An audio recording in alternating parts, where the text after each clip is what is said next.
Well, hello everyone. We're coming to you today from Tyrone, Georgia, where we have the pleasure of talking with our friends at Concrete Supply Company.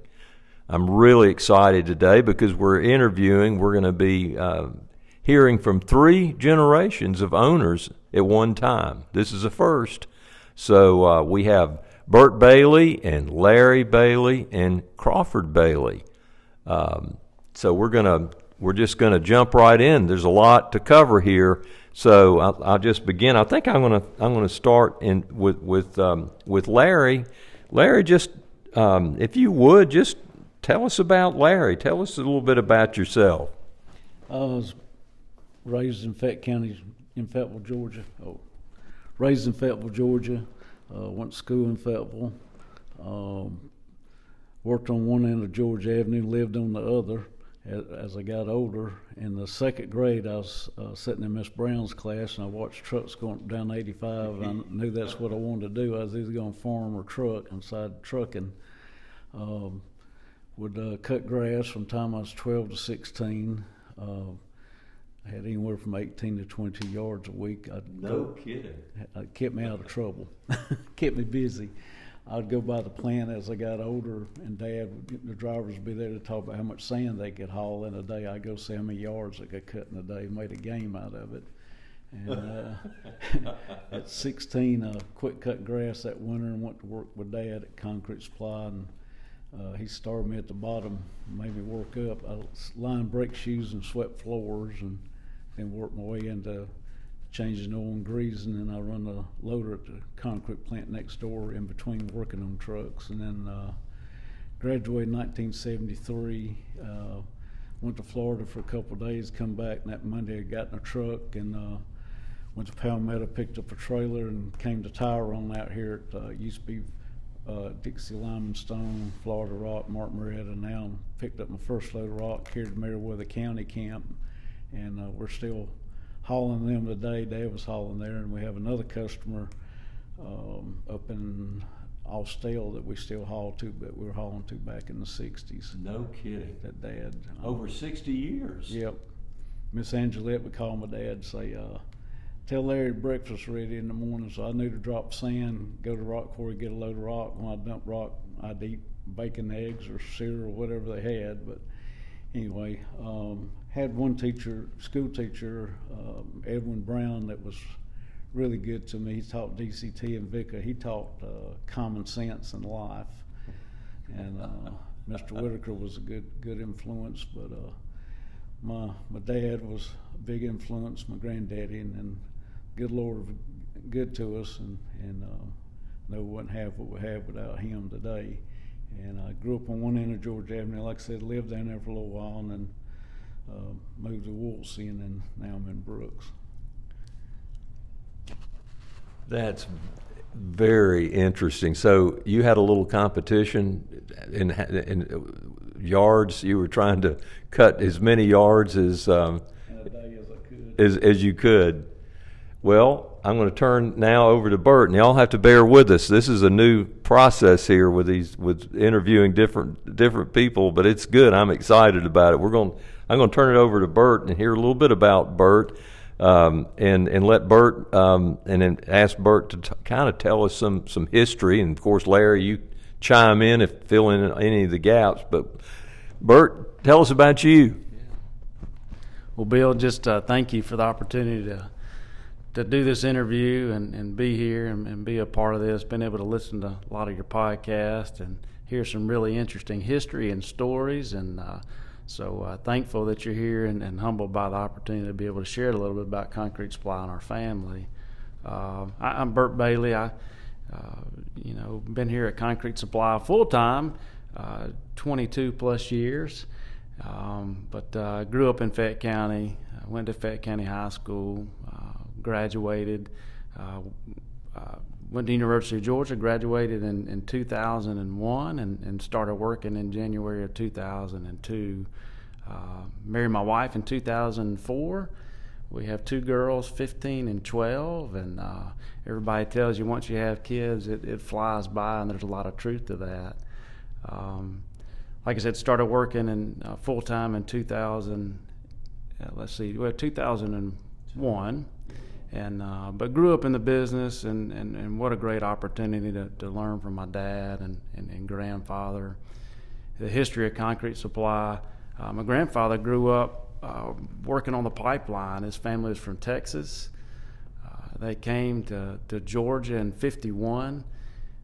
He worked for Williams Brothers Pipeline Engineers, which No kidding. yeah, The Williams Brothers. yes sir. One of their many businesses. Yeah, from Tulsa, Oklahoma is where they were based out of, Okay. and essentially, so I don't know if there's any affiliation with the Williams Brothers or gotcha. not, but Yeah. out of Tulsa, Oklahoma, I know they're still in business from what I understand, but he started off there, eventually ended up running a dozer at 16 years old, ended up in Fayetteville in 1950 and met my grandmother, and they got married. He and my great-grandfather went into the spreading lime and fertilizer business. My great-grandfather had a contact in the government agency and knew there was a need for someone to haul and spread lime and fertilizer to the farms that were here. And so they bought a truck in '51. They were based out of Jonesboro. They bought a 1951 Chevrolet with a spreader box on the back. I asked him, I said, how much could you haul? He said, I could haul 6, but that was a little bit much, so we hauled 5 tons at a time. Now, let me pause you just for a second. So you're telling me that your great grandfather was the original. Your great grandfather and your grandfather began this enterprise. That's correct. Gotcha. Yes, sir. He's the 4th generation. Fourth generation. Yeah. So thankful for that opportunity. They transitioned. He tells a story. It was neat to sit down with him and ask him how this got started and how did we get to where we are today. And he says, I was drafted in the Army. I came home in '55, and he said those farms that I was servicing grew homes and they grew subdivisions. They were servicing Fayette, Coweta, Clayton, and Henry counties. And he said, so we saw a need to get in the building materials industry. They later sold the building materials industry, and in 1955 he bought his first tractor trailer. He was servicing concrete plants, builders with tandem trucks, and did a lot of highway projects, and transitioned to Dad being here, and he started off driving at 16 and loved trucks, and I was given the opportunity to grow up in this business, and I think it's been really beneficial for me to be able to see all aspects of the business and touch a little bit of all of it. I remember Dad asking me one summer, I was 12, he said, I need your help tomorrow, and I had no idea what to expect. And so I show up, and they had bought this dirt screener, which technology's come a long way since then. And he says, I need you to stand behind this dirt screener, and as they put it in with a loader, I need you to take this rake and hoe and make sure this screen stays clean. Wow. And so that was my first job in the summers, and just kind of went from there. Tell us about, and we talked a little bit about this earlier this morning, about the Great Recession and how you responded to it. Would love to hear from both of you. Just any thoughts, any insights, what it was like for you. Just anything you'd want to say about it. I started in 2001, and things were just kind of coming back after 9/11, and fortunate to be a part of that as it grew. At the height of 2005 and 2006, where people thought this just isn't going to stop, and man, we just can't keep up, right? And I think that was most everybody's mentality, and Never say never. yeah, as Dad says, never say never. Well, lo and behold, it did, And our motto back then was, well, if it wasn't south of I-20, we didn't want to mess with that. Traffic in Atlanta was tough, right? Well, we changed our mind quickly and said we're gonna follow our customer, and we want to make sure we can support them, and our business really grew from there. Two projects that I think really helped us. We were really heavily tied to the residential market at the time. Well, we had to transition from that and diversify. One of the projects that we took on was a large project for Delaney, which was out of New York, down at Fort Benning. And they were coming down there, and they were moving quite a few people into Fort Benning and expanding down there. And so we picked up a large job with them that helped tremendously. Fast forward a couple of years from that, and Kia came in down there in West Point. And so Dad had a friend in that market, and we said, hey, we'd like to, we hear they're coming, like to see if we could maybe find some property with a building, and looking for other opportunities, and prayerfully and fortunately found a building down there and set up shop, and did a lot of work down there for a number of years, and still own the building, but we were doing a lot of work in and out of there, and renting that building to someone else now. But yeah, I think those are the things that certainly helped us through. Larry, what would you say over the years that you've been involved with this company? What do you see are kind of like y'all's secret sauce, your keys to success? That kind of a question. What do you think has enabled y'all to do well, to survive the Great Recession, to thrive and to continue to grow? Anything you'd tell us about Concrete Supply and what makes y'all good at what you do? Thank you. Well, one thing, we try to pray about things to start with. Burt usually always opens up any meeting we have with prayer. I think the good Lord's been good to us. One thing we try to pay as we go. If we buy something, we try to pay down as much as we can instead of as little, so we keep our debt down.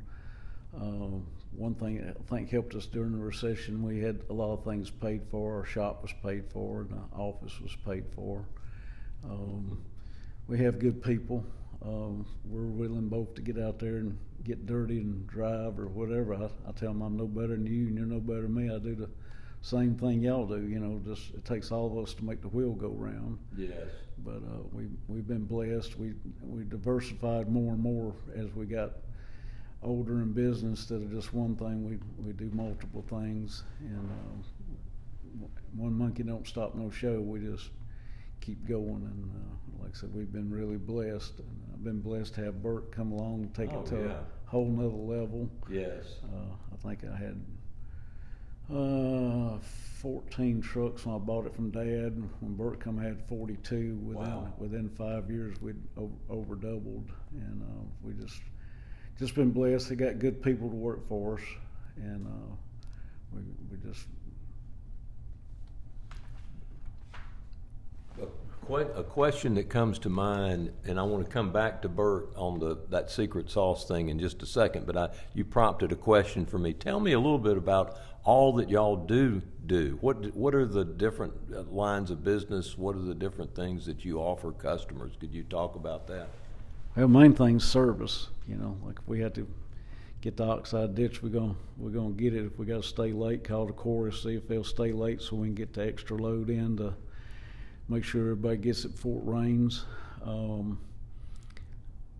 thing, I can't think of what it is. He was just asking what different lines of business. Oh, okay. Yeah, that's fine. Okay. That's a good part, that service piece. Yeah, but we had sand and gravel was the main thing, and then we had topsoil, like I said, when he was coming up, and we found the need to screen it, get the rocks and sticks out, and have pure dirt. And then later on, Burt, when he graduated from high school, he wanted a jet ski.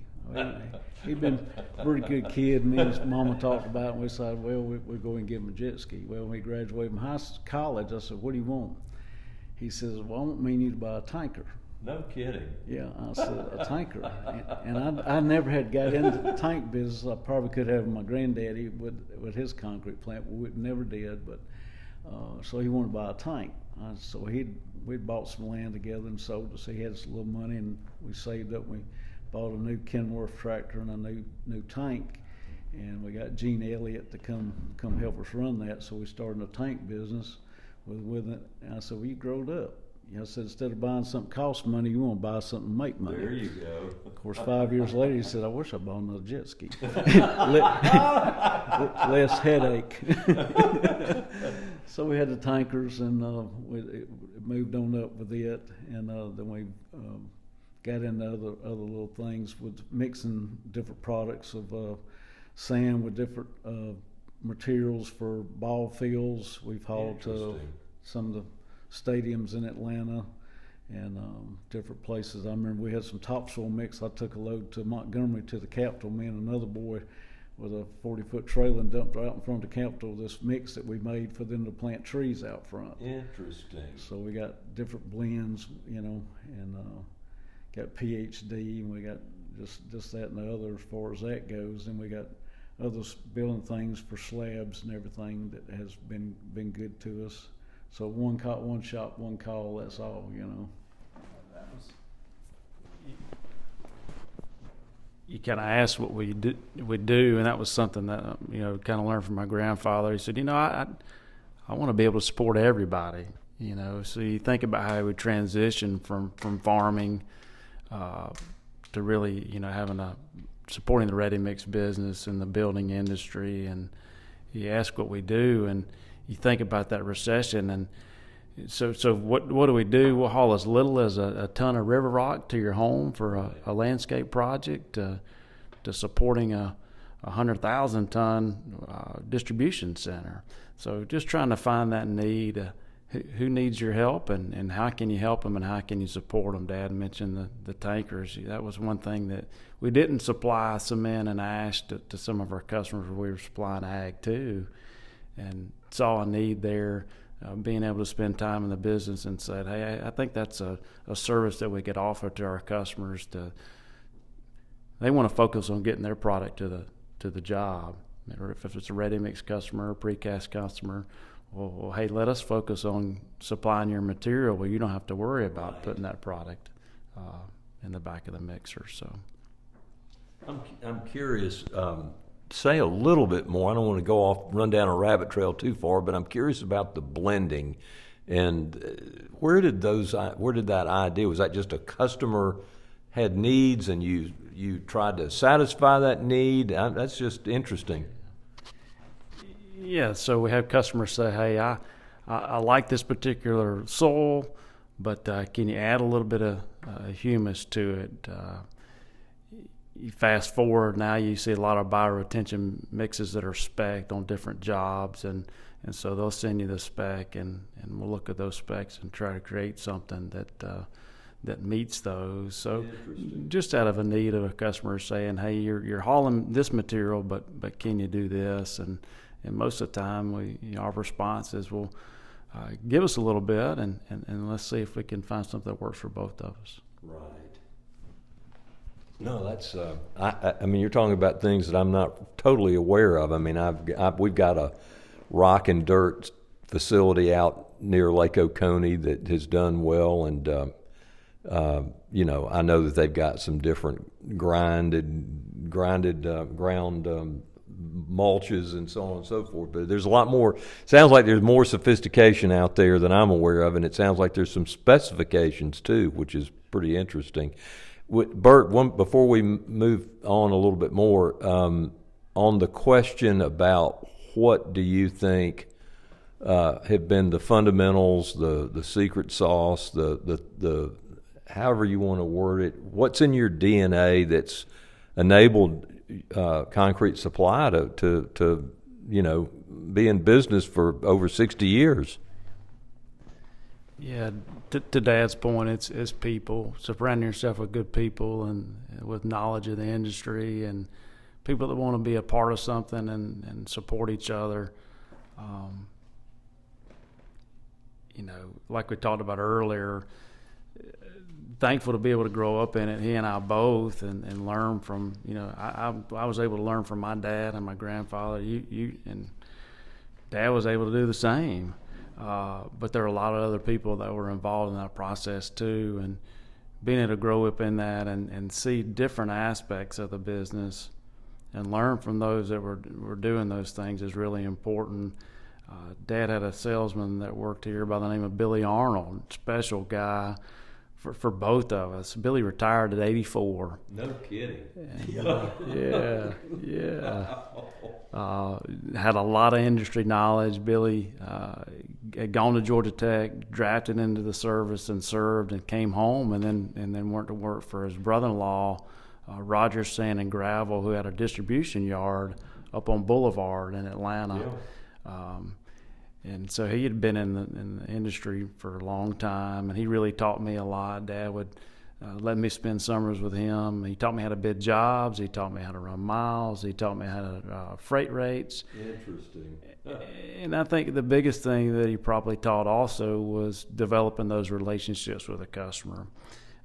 Great personality. He never met a stranger. Walked into the office, very welcoming. But he also stressed that, look, the customer has a need. How do you develop that relationship? How do you support that need? And how do you take care of each other? The map that you see on my wall, there's a reason for that.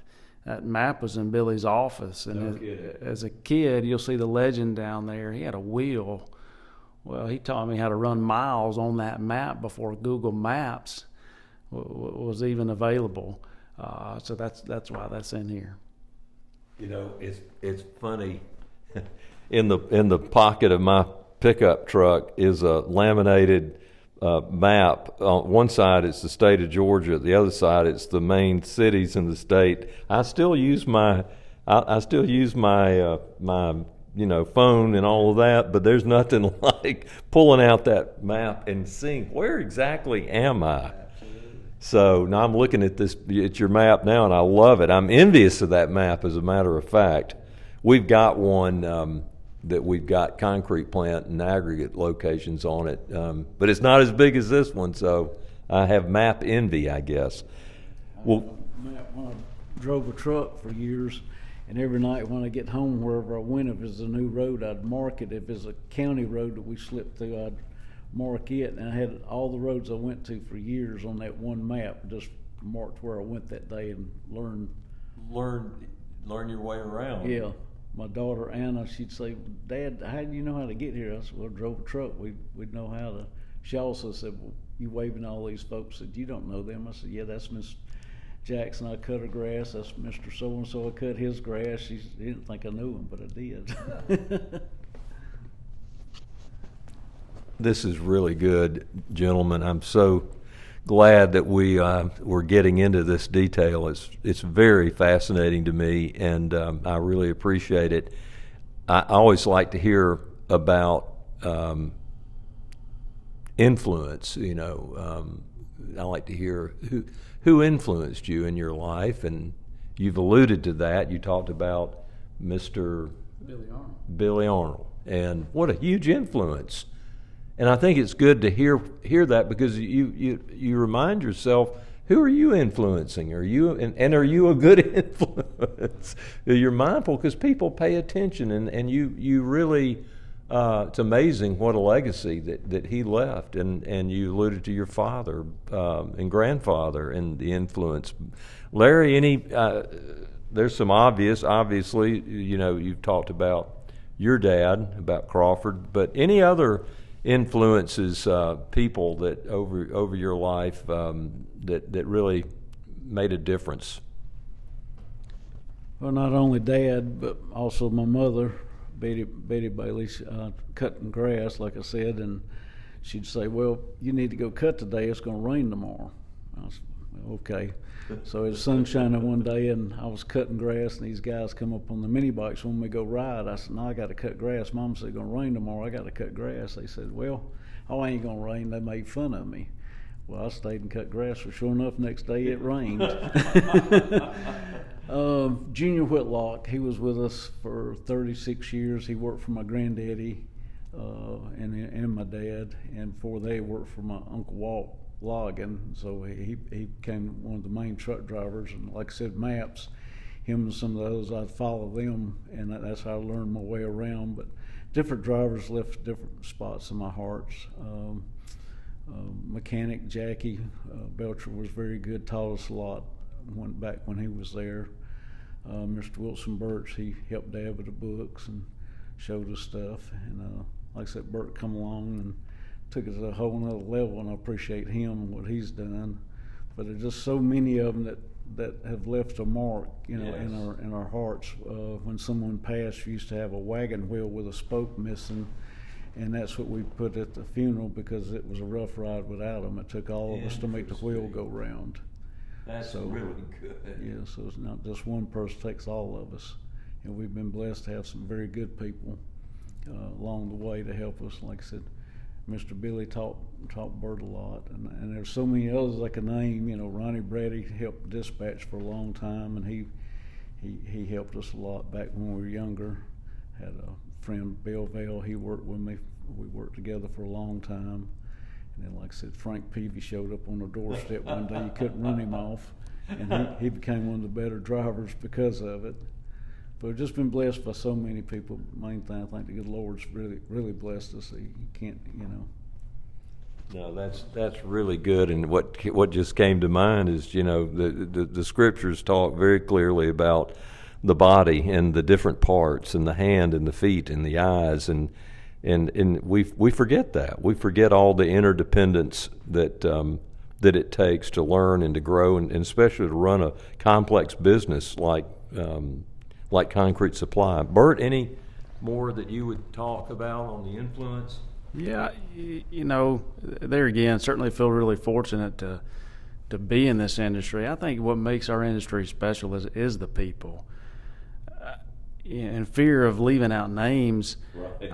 I really believe I was trained by so many people to be a supplier. And a lot of people kind of took me under their wing, being a young guy in the industry, and sometimes I'd go to them and we'd ask for the opportunity, hey, do you need any help? And they probably thought, man, I'm going to give this guy a try. Who knows what will happen? But they did, and they saw something in us, and they had enough faith in us to trust us to help support their business, and not going to forget that and forget those relationships with those people that gave us those opportunities. Even people asking us, hey, are y'all a part of the GRMCA?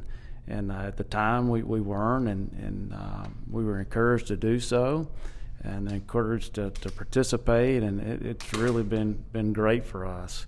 And so thankful for those that have invested in us. Well, that's a perfect lead in to my next question, Burt, and that is, tell us about the benefits. What benefit is there to be part of the association? You know, our members pay dues. It's not free, and hopefully we hope that our members feel like they're getting a good return. So could you say a little bit about the association? Sure. The benefits are the relationships that you build with your customers and suppliers. You go to some of the meetings and you're able to see co-workers, friends, and people you've built those relationships over the years. But also, too, there's challenges in our industry, and there's things that come up, and you're able to talk through and with those things with others. They may have seen something that we haven't seen, or dealt with a situation that's new to us, and so being able to support each other and have that. Different programs that y'all offer now, the training program that you offer, the safety and environmental committee. I know one of our guys, or a couple of our guys, have been a part of that committee, and that's been really beneficial. Some of the podcasts that y'all are doing.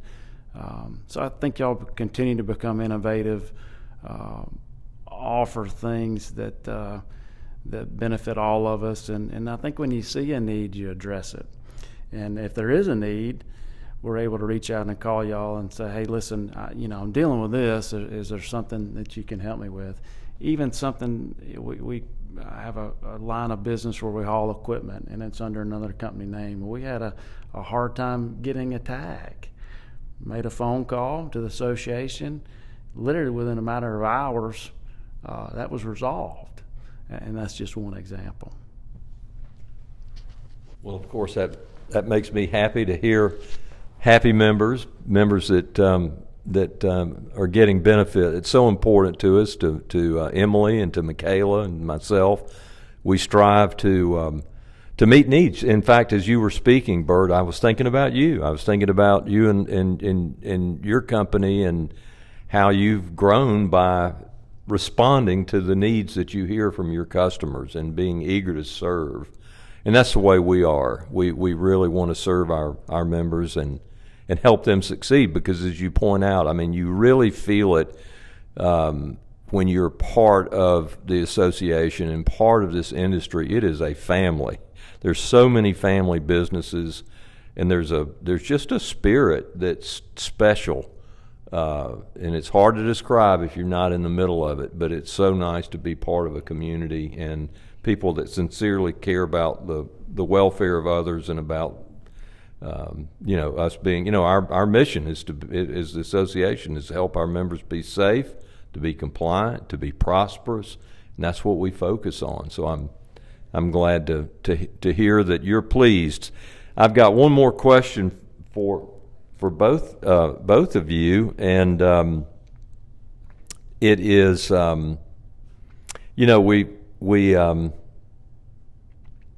we're seeing more and more, starting to see younger people coming into the industry, and what advice do you give? I guess not necessarily to younger people, but to new people. What do you think is so important to know as you enter into the construction materials industry? What's the advice that you would give a new employee at whatever level, at whatever position? I guess one of the first things, do your best. Be honest. If you mess up, tell us. The only dumb question is one you don't ask. Yeah. But be honest and try to be the best at what you do and learn from the ground up. And I guess that's basically it for me. Burt? I think it's important to learn all aspects of the business. If you're in a leadership position, spend time with each one in the different departments. Talking about spending summers, well, I learned the process of how we, do our billing and match those tickets and invoice. It's fascinating what you can learn just by that one process. Matter of fact, my daughter is looking for a summer job, and that's what I want her to do. You learn the customers, yes. You learn your vendors, and you really learn the people hauling them too. You're going to see their names on those tickets, and so I think you can learn all aspects of the business there. So I think it's important to spend time in each segment.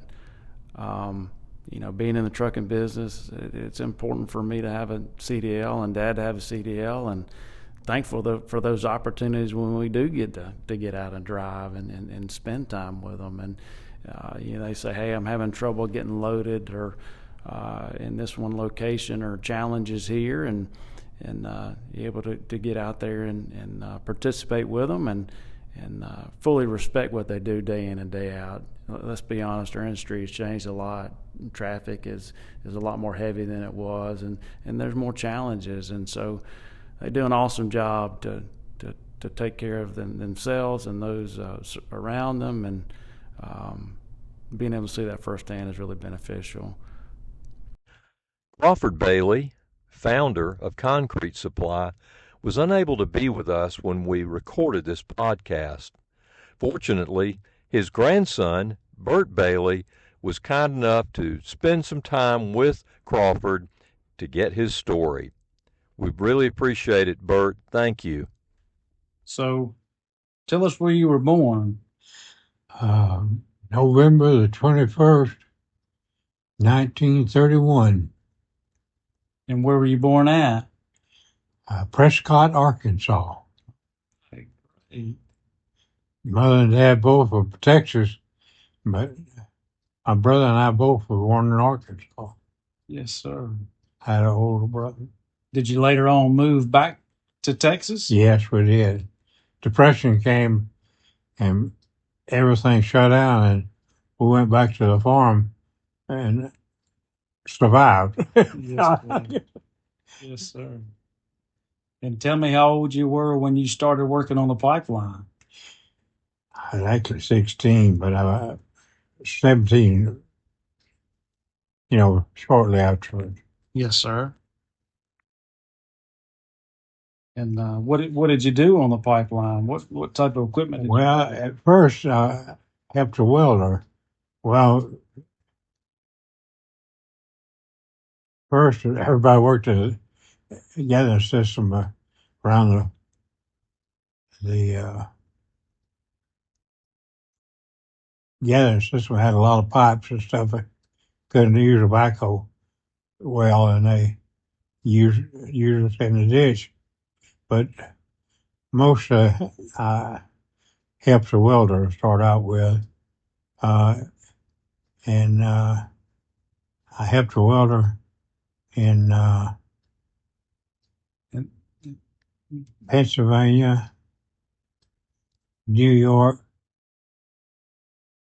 Oklahoma, and then I started operating a dozer in Ohio and New York and in the mountains. And I ran a dozer until we moved to Oklahoma. And there I swamped on one, and then went back to Fayetteville and went to work on. Williams Brothers had a section from Noonan, Georgia to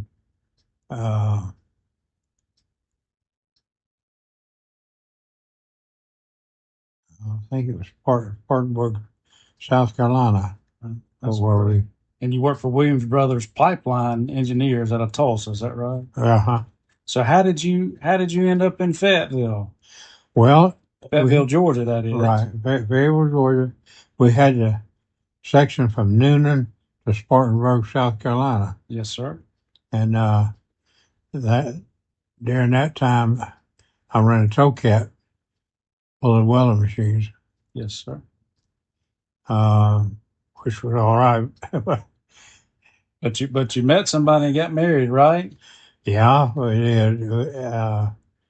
Later on, we transferred back to Fayetteville to live again for a job.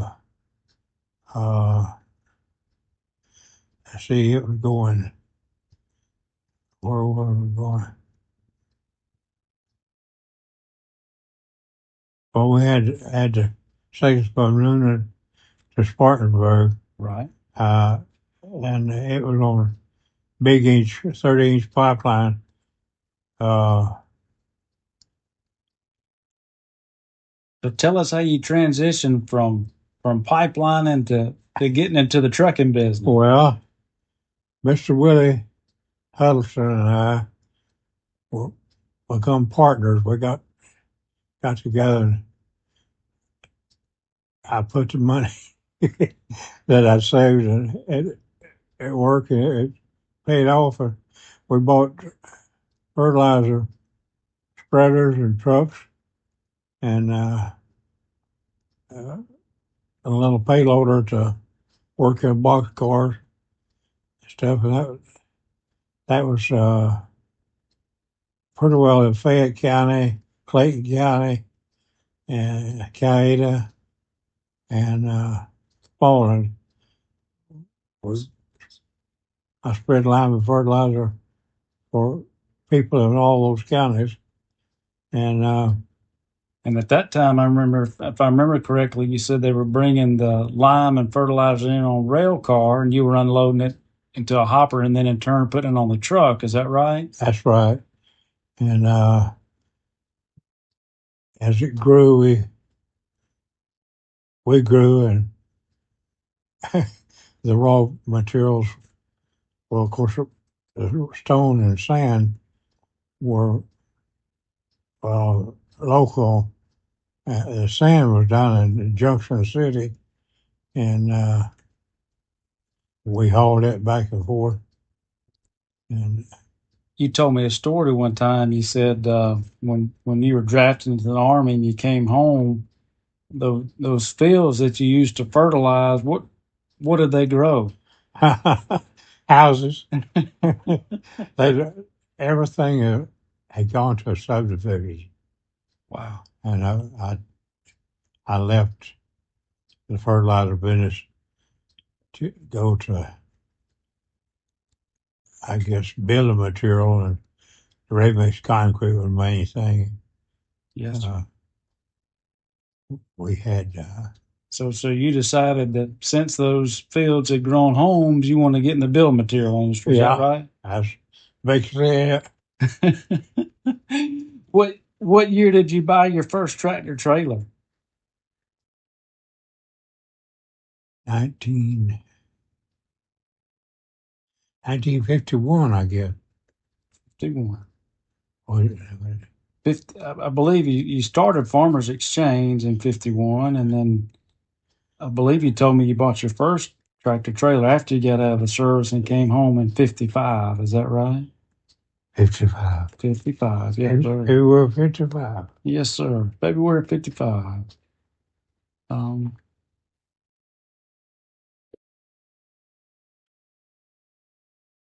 So you said you were hauling sand out of Middle Georgia and Junction City, right? And where was the stone coming from that you were hauling back then? Well, it was Dixie limestone at Tyrone, Vulcan material at Stockbridge,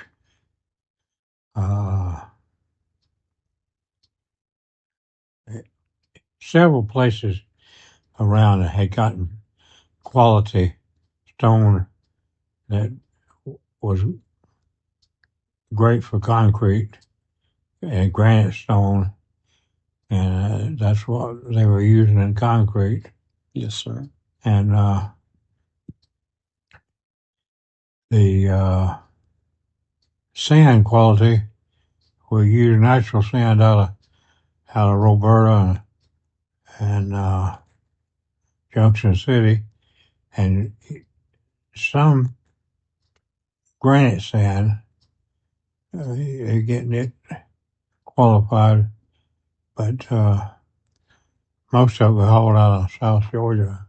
Do you remember the name of the facility that you hauled out of Roberta?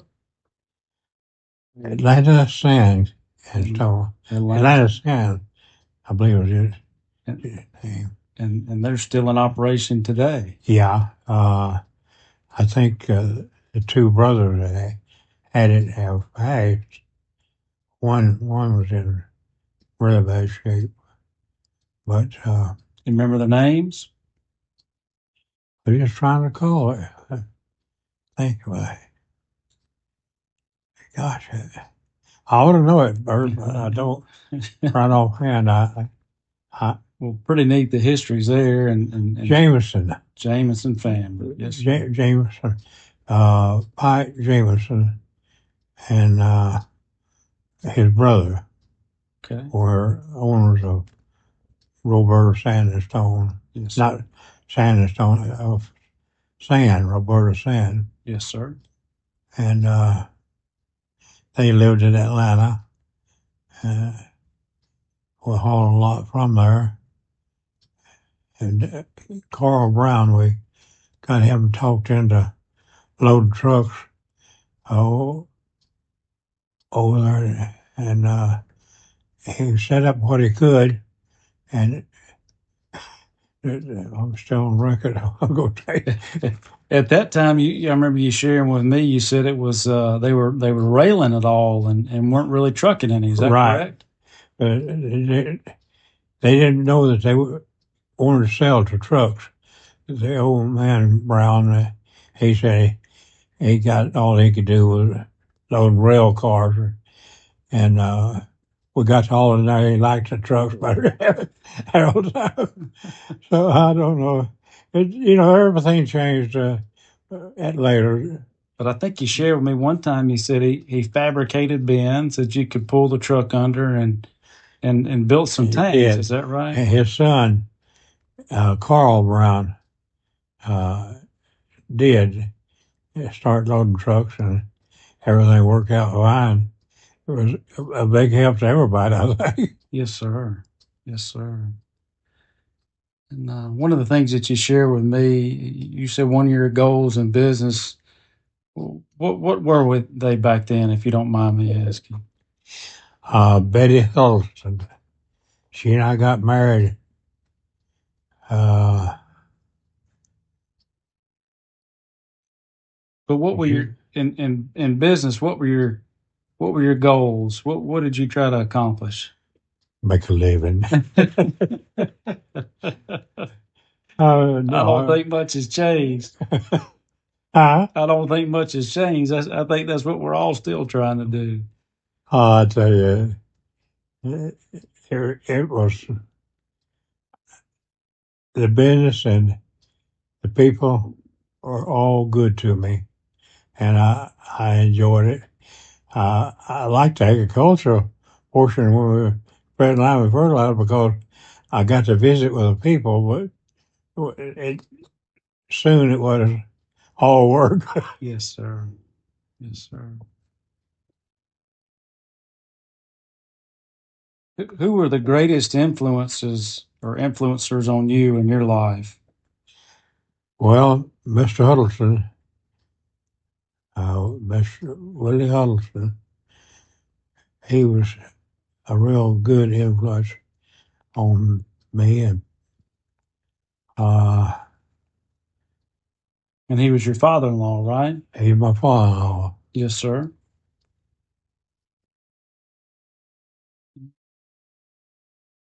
What were your greatest challenges back then?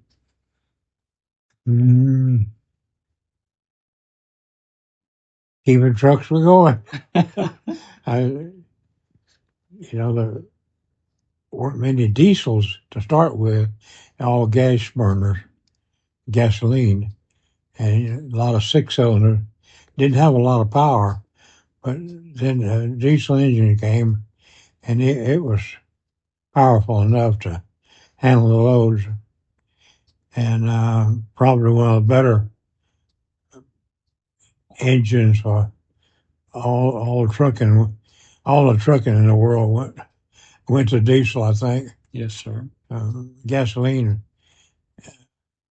it was difficult sometimes, especially in hot summer. You calling it, the line would freeze up on you. Yes. I don't know. It's interesting life. Yes, sir.